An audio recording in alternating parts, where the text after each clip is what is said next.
Hello and welcome to What I Learned From, and this is the concluding part of our discussion on Tower Physics.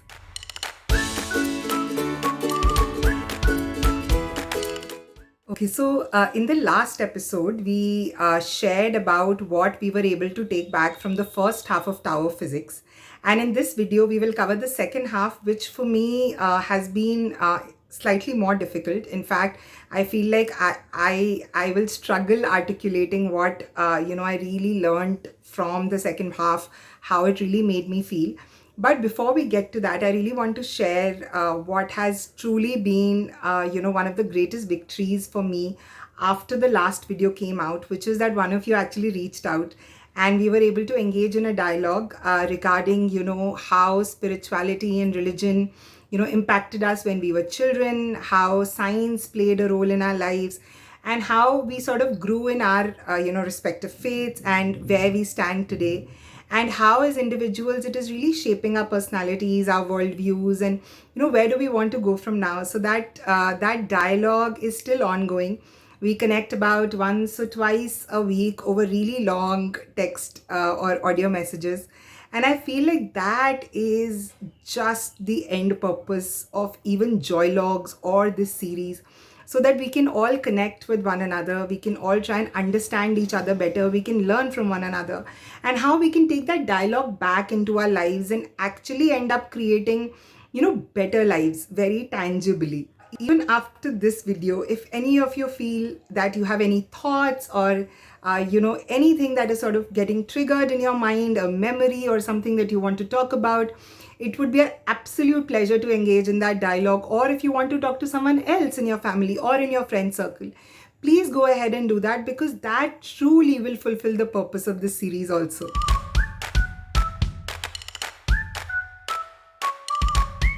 So I want to share something that happened with me, something that I experienced over the course of reading this book, for the last 3 to 4 weeks now.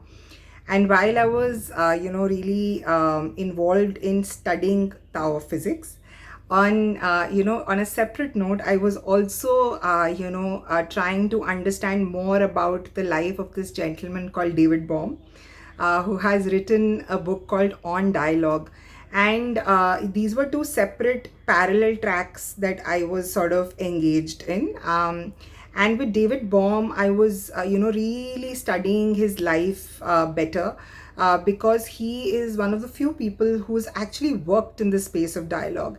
And not just, of course, writing this book, which is called On Dialogue, but he's actually come up with a theory.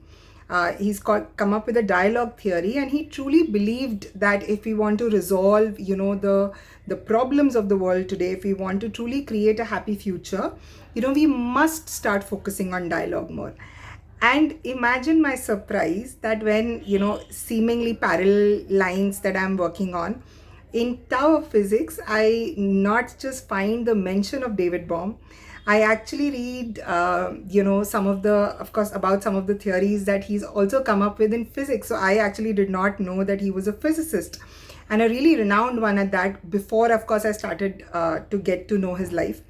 And then, towards the end in Tower Physics, there's an entire chapter which heavily talks about, one of the theories and one of the experiments that Bohm had conducted. So for me, these very seemingly different worlds sort of came together. And that for me also sort of really signifies what Tower Physics stands for, which is bringing together what apparently might be very different and might be happening parallelly, but how everything sort of meshes together in the end.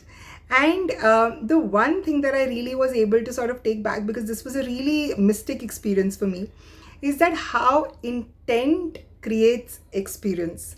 That as long as we have an intent for something, so even my intent when I was reading Tower of Physics was to really be able to strengthen, this prevalence of dialogue in society, really, so that people can actually start talking about stuff that really matters.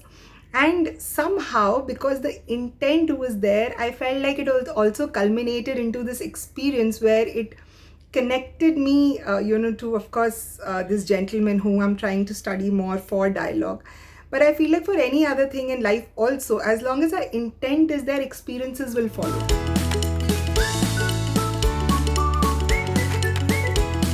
Okay, so the fifth thing that I really learned from this book, and which is the last point that I'll share, regarding what I took back from the book, is how movement is inherent in everything in the universe. How absolutely anything in the universe right now is in a constant flux. It is constantly moving. And in many ways, this movement, this being in flow, this never stopping ever, is really the hallmark of anything that is alive, anything that is really a part of the universe. And when something stops moving, that is when, we know that it is now going to decay. So I felt like what is most important in life, and something that this book also talks about, is to always continue moving forward, even if it means, taking one step forward every day. It could be towards our goals, it could be towards our responsibilities, it could just be towards, a new day tomorrow.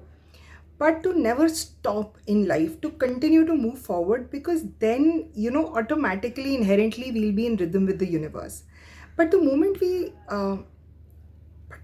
stop, but the moment we decide that I don't want to, I just can't go any further from here, that is the moment then we are anyway going against the inherent nature of us as living beings.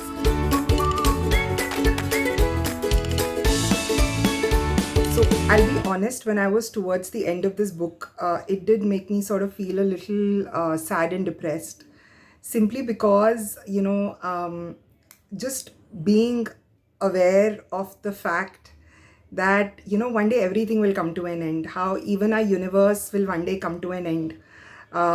And it also somewhere made me feel like how small, just reading this book made me feel like how small we are, in the large scheme of things.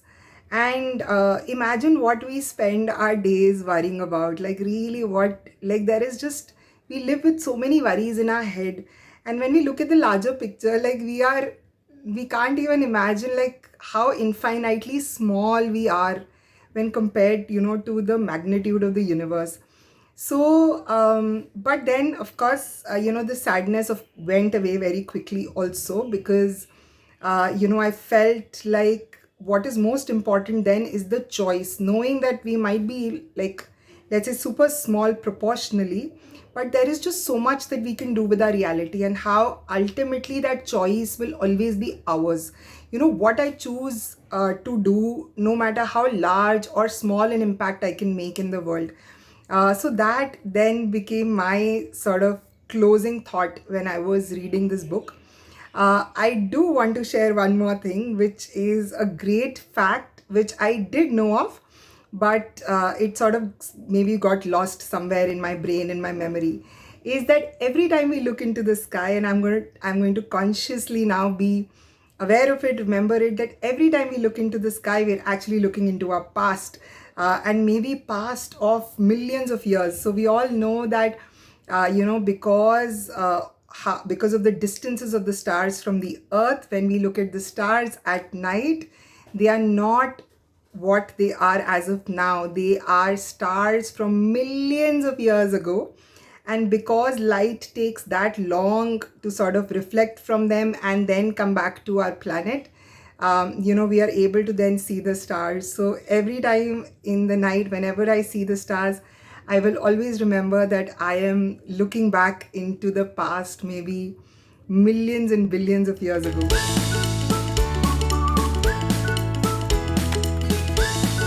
So over the course of reading this book, I actually came across some YouTube videos, some channels that I really, really enjoyed, because there was a lot of things that I couldn't understand directly from the book.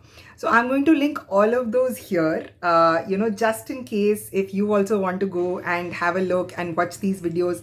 Some of them are very, very interesting. So please do give a try if possible.